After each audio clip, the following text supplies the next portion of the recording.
out of nowhere. Gradually I walked and then went up into one of the bright white chambers, the doors being shut on my face. I'm seeing only white. I sat looking and meditating as if I want to look for a small glimpse in this room, even if it was the size of a grain of rice or even smaller.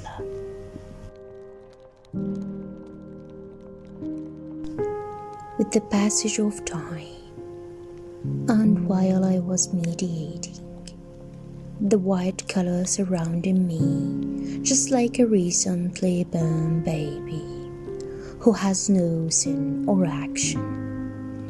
The whole place was like a mother's womb in its essential sense, where safety and nowhere.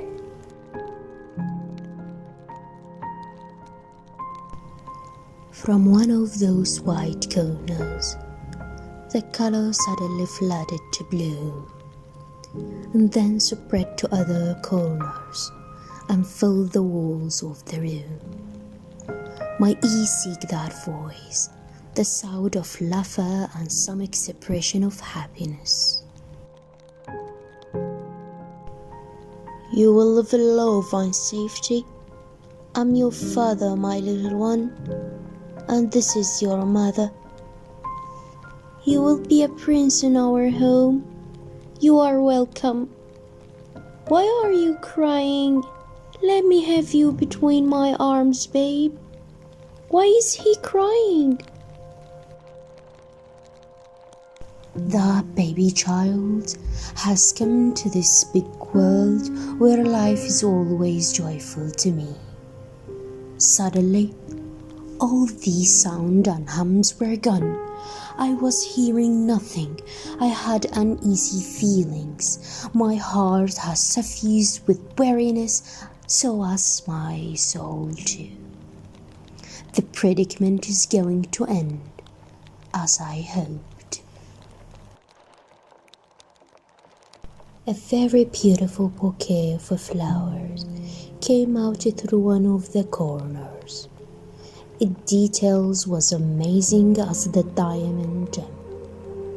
It seems as a precious bouquet of flowers, as if it was fit only for close people.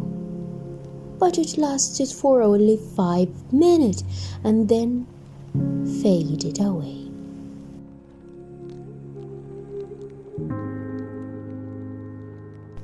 However, the withered roses were changed to fresh ones. It's the same bouquet of flowers, wither and flourish again. I tried to see the differences, but I have seen none. One fades, another blooms, and so on. What a burden! I'm here watching the roses since 3 hours. Are there new ones? I wanted to go anywhere else now, anywhere. At that time, one of these corners arched, then slashed. The room turned black. It was terrifying. It looked as if it was an outlet that contained utter darkness. I was frightened to go close.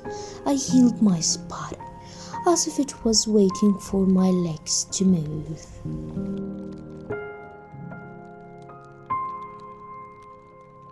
A while beyond serenity, as he was anxious to get closer, to reach an exit beyond the window, a lot of living pictures were being showed to him randomly.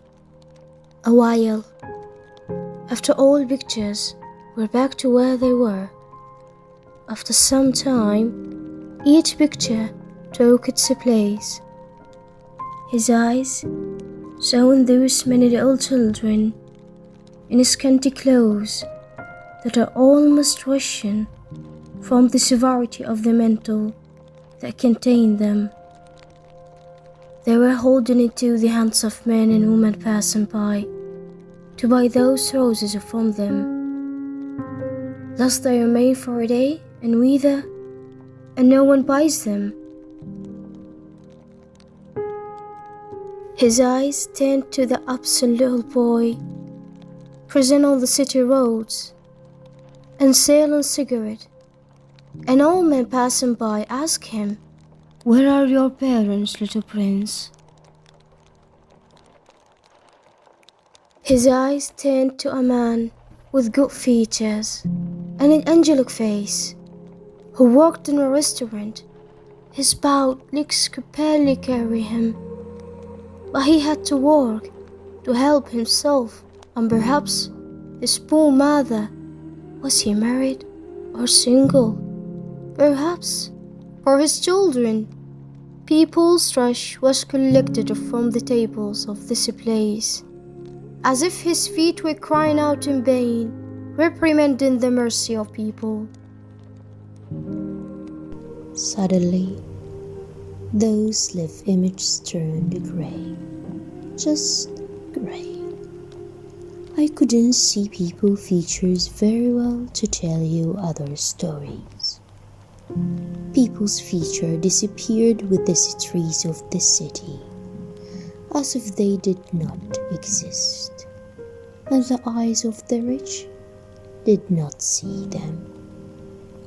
What was this grey show in his misery? My heart and eyes were broken with sadness. I was astonished. I looked at those flowers in the corner of my room that still withered and rose again like mist, as if they were our lives.